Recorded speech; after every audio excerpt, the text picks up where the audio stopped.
দায়মুল ফিকির মানে নবীজিকে যখনই কেউ দেখতো মনে করতো যে লোকটা গভীর কোনো ভাবনায় আছে।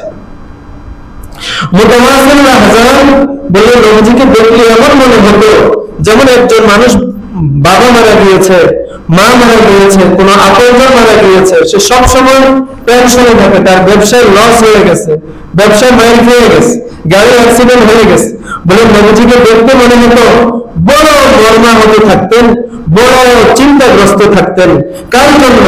নিজের জন্য এক মিনিটও তিনি ফিকির করতেন না আগামীকাল আমার কি হবে, সকালে আসি সন্ধ্যায় আমার কি হবে। ওনার নিজের জান নিয়ে, মাল নিয়ে, পরিবার নিয়ে ওনার কোনো টেনশন ছিল না।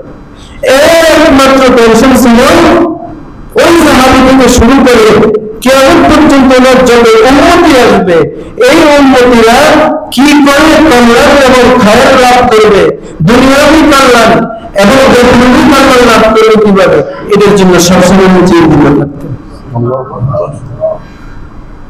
রাহিমুন আবিল হারিসুন আলাইকুম এর অর্থ কিভাবে মানুষকে কল্যাণ পৌঁছাতে পারবে, কিভাবে মানুষকে খায়ের পৌঁছাতে পারবে, ওনার উম্মত কিভাবে দুনিয়াতে সম্মানের জীবন লাভ করবে। একদিন কোবায় গিয়েছিলেন, আপনারা যারা হজে গিয়েছেন, কোবায় গিয়েছেন, ওখানে মসজিদে নামাজ পড়েছেন, নামাজ পড়ে সিজদায় পড়ে কান্না শুরু করলেন, শেষ করলেন। সাহাবীরা বললেন, হুজুর কি বিষয় নিয়ে এত কান্না করলেন? বললেন, আমি 5টা দোয়া করেছিলাম এখানে, আল্লাহ তাআলা আমার 4টা দোয়াই কবুল করে নিয়েছেন, একটা দোয়া কবুল করেননি। তো 4টা দোয়া বা 5টা দোয়ার একটা দোয়া হলো, আমি বলেছি আল্লাহ আপনি তো পূর্বেকার উম্মতদেরকে অনেক গুনাহের কারণে ধ্বংস করে দিয়েছেন, যেমন শুআয়ব আলাইহিস সালামের কওম, এরা মাপে কম দিত, চুরি ডাকাতি করত। আমরা তো কেউ মাপে কম দিই না, চুরি ডাকাতিও করি না, সন্ত্রাসের রাজনীতি আমাদের সমাজে এখন বিলকুলই নেই। এত পবিত্র সমাজ, এই কারণে আযাব আসে না, যে আযাব এসে সরসলের কওমকে হালাক করে দিয়েছে।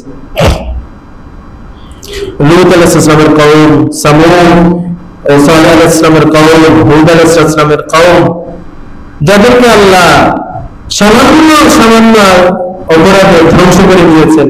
এবং এক অপরাধ না, সকল অপরাধ আমরা একসাথে করি। আল্লাহর রহমতে বুঝে জ্ঞান দিলে দোয়ার বরকত সকল অপরাধ করছি, কিন্তু আল্লাহর নবী বলেছেন এমন কোন অপরাধে আমার উম্মতকে সকলে ধ্বংস করে দিয়ে দিন। এই দোয়ার বরকতে আমরা বেঁচে আছি, না হলে আমাদের এক মুহূর্ত বেঁচে থাকার অধিকার নেই। ওরা একটা কারণে হালাক হয়েছে, এরকম 10টা হামলা করে চলেছে। আমাদের ব্যক্তি, আমাদের সমাজ, আমাদের পরিবার দিকে তাকালে এটা আমাদের কাছে কোনোটাই অস্পষ্ট থাকবে না। তো বললেন এই দোয়াটা করেছে আল্লাহ সকলে ধ্বংস করে দিয়ে না, এরা তো অপরাধ করবে, আমি তো থাকবো না।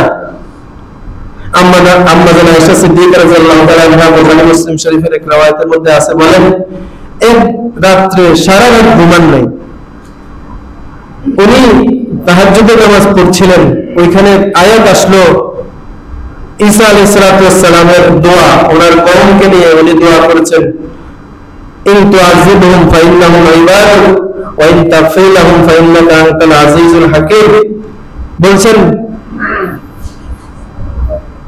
উনি আল্লাহ তাআলাকে দোয়া করে বলছেন ঈসা আলাইহিস সালাম যে যতদিন আমি জীবিত ছিলাম আমি এদের খুব পাহারাদারি করেছি যাতে এরা আপনাকে কোনো কাজ করে নারাজ না করে, এটার আমি আপ্রাণ চেষ্টা করেছি এরা যেন আপনাকে রাগান্বিত না করে।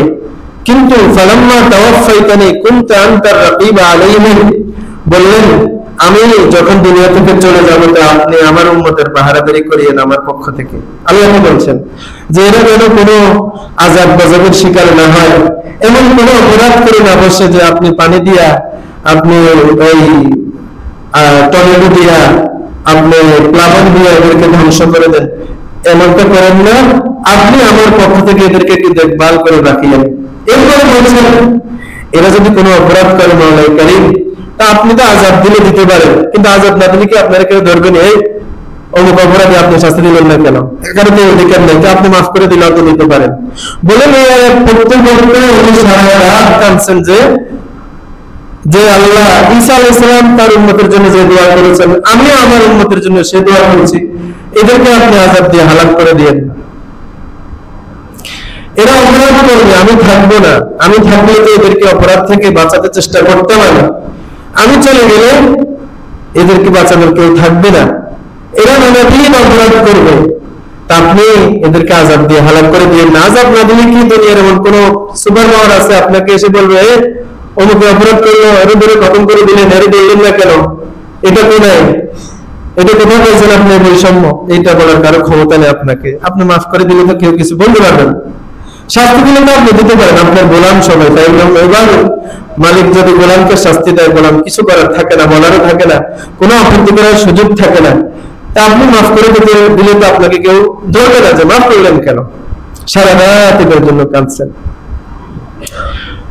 এই জন্য ভাই, আপনার মা আমার মা, আপনার বাবা আমার বাবা আপনার প্রতি যত দয়াশীল ছিলেন, আপনার প্রতি যত স্নেহশীল ছিলেন, ওই যে বলাই আছে অবিল মুমিনিনা রাউফুর রাহিম, বললেন মুমিনদের প্রতি অত্যন্ত কোমল হৃদয়, অত্যন্ত দয়াবান ছিলেন। আপনার মা এতটুকু দয়া আপনাকে করতে পারত না। ওই সময় আপনার জন্য যতটুকু কেঁদেছেন, আপনার মা সারা জীবনে আপনার জন্য এতটুকু কাঁদে নাই। ওই সময় আপনাকে কল্যাণ পৌঁছানোর জন্য উনি যতটুকু ব্যাকুল ছিলেন, আপনার বাবা সারা জীবনে একাকার করেও এটা করতে পারবে না। এই জন্যই নবী সাল্লাল্লাহু আলাইহি ওয়াসাল্লাম সম্পর্কে আল্লাহ তাআলা এই কথা বলেছিলেন, নাবিয়্যু আওলা বিল মুমিনিনা মিন আনফুসিহিম ওয়া আজওয়াজুহু উম্মাহাতুহুম। উবাই ইবনে কাব রাদিয়াল্লাহু তাআলার riwayat মধ্যে আছে ওয়া হুয়া আবুল লাহুম, বলেন আর নবীজি হলেন তোমাদের বাবা। এই বাবা এই জন্য যে আমার বাবা আমার মা, আপনার বাবা আপনার মা যেমন রাত দিন একাকার করে নিজের সুখ দুঃখ সবকিছুকে বিসর্জন দিয়ে আমাকে আপনাকে মানুষ করেছে, আমরা যেন পৃথিবীতে সম্মানের সাথে জীবনটা কাটিয়ে যেতে পারি, এটা নবীজি আজ থেকে 1450 বছর পূর্বে এর চেয়ে অনেক বেশি করে গিয়েছে। সেটা উনি যেহেতু দৈহিক পিতা না, উনি আপনার বাবা অমুক আপনার দাদা অমুক এই সম্পর্কের পিতা না, উনি হলেন আধ্যাত্মিক পিতা আমাদের। এই জন্য উনি চেষ্টা যেটা বেশি করতেন সেটা আধ্যাত্মিক চেষ্টাই। উনি এটা চাইতেন না আপনার মা আমার মা, ওনাদের চেষ্টার পরিণতিতে আমার মতো 60 বছরের হায়াত, যেটা কোরআনে কারিমে বলছে আমার হায়াতুদ দুনিয়া ইল্লা মাতাউল গুরুর, বললেন আরে দুনিয়ার যে জীবন, এই জীবন একটা স্বপ্নের মতো। স্বপ্নে মানুষ কত কিছু দেখে, আসল জিন্দেগি তো হলো আখিরাতের জিন্দেগি। ওয়ালাদারুল আখিরাতুল হিয়াল হায়াওয়ান, বলেন আখিরাতের জীবন হলো আসল জীবন। তো নবী সাল্লাল্লাহু আলাইহি ওয়াসাল্লামের তুফাইলে উসিয়াতে আমরা এই আখিরাতের অনন্ত জীবন লাভ করব, যেখানে কাফিররা জাহান্নামের আগুনে জ্বলবে, সেখানে জান্নাত লাভ এটা নবী সাল্লাল্লাহু আলাইহি ওয়াসাল্লামের উসিলাতেই। তা আপনার মা আমার মার চেষ্টা 60 বছরের জন্য, 70 বছরের জন্য, 80 বছর আমি কল্যাণ ভোগ করে, আর আব্বা ইন্তেকাল করেছেন 10 বছর হয়েছে, এখন যখন স্মরণ হয় বাবা মরে গেছে তো বসে বসে কাঁদে কিনা? মায়ের জন্য বসে বসে কাঁদে, মরে গেছে 15 বছর 20 বছর হয়ে গেছে, এখন বড় হয়ে গেছে, নিজের ছেলে সন্তান আছে, নিজের থেকে গোপনে গিয়ে কাঁদে বসে বসে, মায়ের কথা স্মরণ পড়ে গেছে। এটা হয় আমাদের, কিন্তু ইনাদের কল্যাণ আমরা 60 বছর লাভ করি, কিন্তু নবীজির কল্যাণ শেষ হবে, শুরু হবে আর শেষ হবে না, শুরু হবে আর কি হবে না, শেষ হবে না। এই জন্য ভাই এই কথা আমাদেরকে বুঝতে হবে যে রবিউল মাসের বিষয়টা না যে আমরা জশ্নে জুলুস করব, আমরা ঈদে মিলাদুন নবী করব। দেখুন একজন মানুষ দুনিয়াতে আসা আর যাওয়া এটা তেমন ইম্পর্টেন্ট কোনো বিষয় না। কুল্লু নাফসিন যায়কাতুল মাউত, যত মানুষ দুনিয়াতে আসলো সে যাবে, এটা স্বাভাবিক বিষয়, কিন্তু তার জন্ম থেকে মৃত্যু পর্যন্ত মাঝখানের সময়টা কি, এটা হলো দেখার বিষয়। আর এই যে 12 রবিউল আউয়াল, 12 রবিউল আউয়ালে নবীর জন্ম, এটা সঠিক কথা না, বরং 8 তারিখ থেকে মতামত আছে। অনেক বেশি লোক 9 তারিখের কথা বলেছে। আজকে 9 তারিখ, আল্লাহ যদি এটাই সঠিক হয় তাহলে এই দিন সুবহে সাদিকের সময় নবী ইসলাম জন্মগ্রহণ করেছেন, মানে 9 তারিখ, কিন্তু দিন ছিল সোমবার, দিন শুক্রবার ছিল না, দিন সোমবার ছিল আজকে, কিন্তু 12 তারিখ, এটা সঠিক কথা না। তা আমাদের যে ভাইরা এই কাজগুলো করে, যে এই সিডনি খায়, এই করে, সেই করে, এগুলো নবীজি যতদিন জীবিত ছিলেন কোনোদিন করেন নাই, আবু বকর করেন নাই, ওমর করেন নাই, ওসমান করেন নাই, আলী করেন নাই। এগুলোকে আমরাও দিন শরীয়ত মনে করি না মুসলমান হিসেবে। যারা করে এটাকে আবেগের বশবর্তী হয়ে করে, আর হলো ওই যে যেটা করতে বলেছেন, এই যে নবী সাল্লাল্লাহু আলাইহি ওয়াসাল্লাম সম্পর্কে আমাদের একটু আলোচনা হলো, এটার উদ্দেশ্য কি?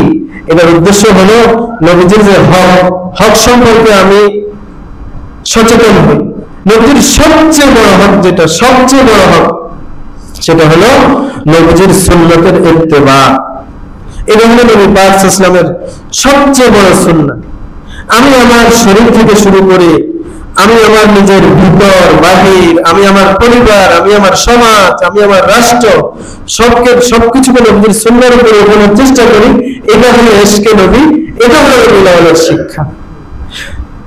রবিউল শিক্ষা এটা নয় যে আমরা জাস্ট জুলুস বের করবো, মিছিল করবো, এটা নবীজি করেন নাই। নবীজির সবচেয়ে বড় আশিক ছিলেন আবু বকর, তিনি করেন নাই। এরপরে আশিক ছিলেন ওমর করেন নাই। এরপরে আশিক ছিলেন ওসমান করেন নাই। এরপরে আশিক ছিলেন আলীও করেন নাই। আমরা কেমনে করব? নবী করেন নাই, আবু বকর করেন নাই, ওমর করেন নাই। নবী বলেছেন আলাইকুম বিসুন্নতি ওয়া সুন্নাতুল খুলাফায়ে রাশিদিন আল মাহদিয়্যিন, তোমরা আমার সুন্নাহর অনুসরণ করবা আর এই চার খলিফার সুন্নাহর অনুসরণ করবা। তা আমরা তার সুন্নাহ নিয়ে আছি। তো ভাই, এটা আমরা একদম করবো না ইনশাআল্লাহ। এটা নবীজির শিক্ষা না, বরং নবীজির শিক্ষা হলো এই সূরা আহজাবের আরেক আয়াতের মধ্যে আছে, ওয়ালাকুম ফি রাসূলিল্লাহি উসওয়াতুন হাসানাহ।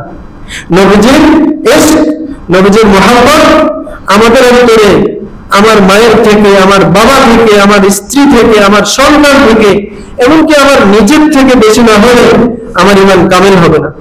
একদিন ওমর রাদিয়াল্লাহু তাআলা নবীজির সামনে নবীজি এই কথাটা বললেন, ওমর,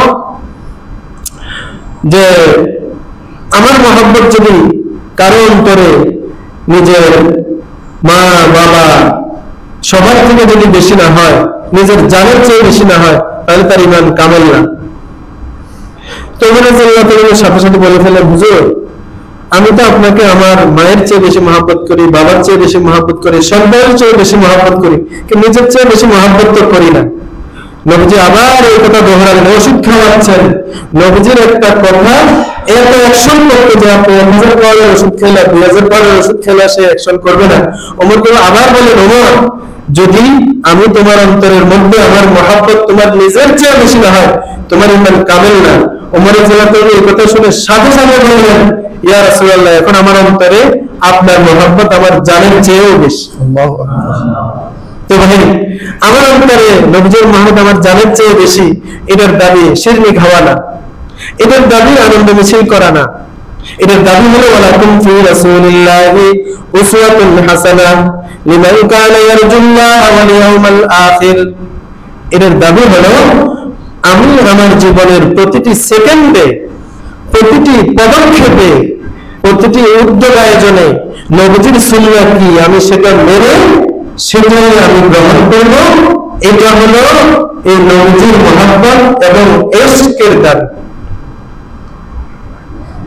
তাসির রাসূল ওয়া আনতা তুযিরু রুব্বাহু হাদা লা ইয়াফিল ফালি বাদিউ ইন কানা হুব্বুকা সাদিকান লা আতাতাহু ইন্নাল মুহিব্বা লিমান ইউহিব্বু মুতিউ।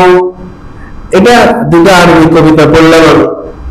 কবি বলছেন, তুমি মুখে বলো নবীকে বড় মহব্বত করি, নবীকে বড় মহব্বত করি, আমার জানের চেয়ে বেশি মহব্বত করি, আমার স্ত্রীর চেয়ে বেশি মহব্বত করি, আমার মায়ের চেয়ে বেশি মহব্বত করি, আমার বাবার চেয়ে বেশি মহব্বত করি। বললেন, তোমার এই মুখের জমা খরচের কোনো দাম নেই।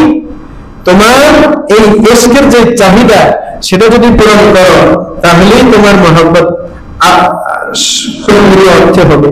আপনি স্ত্রীকে বিবাহ করলেন, স্ত্রীকে প্রমোট দেন যে তোকে এত মহব্বত করি, আমার জানোর সামনে কিছু না। স্ত্রী রাত্রে বললো আমার স্যান্ডউইচ খেতে ইচ্ছা করে, পকেটে টাকা নেই, এটা মিথ্যা দাবি। যদি স্ত্রীকে মহব্বত করতে তাহলে বলে পকেটে টাকা নেই, কোনো সমস্যা নেই, ধার করে আনবো অথবা বাকি আনবো, তুমি খাইতে চাইছো এটা অবশ্যই খাও, আমার পকেটে টাকার কোনো প্রশ্ন নেই। তো মহব্বতের দাবি পূরণ করলে আপনি মিছিল করতে হবে না, আপনি মহব্বতের দাবি পূরণ করেন।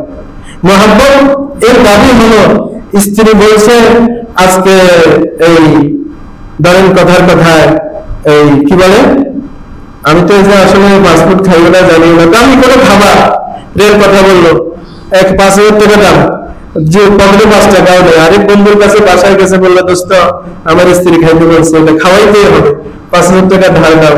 পরে ধার করে স্ত্রীর জন্য সেটা কিনে নিয়ে গেছে। এটা হলো মহব্বতের দাবি। মহব্বতের দাবি মুখের জমা খরচের কোনো মূল্য নেই, কিন্তু আমরা এই জিনিসগুলো বুঝি না। আমরা মনে করি মুখে বললে অনেক কিছু হয়ে যায়, অনেক কিছু হয় না।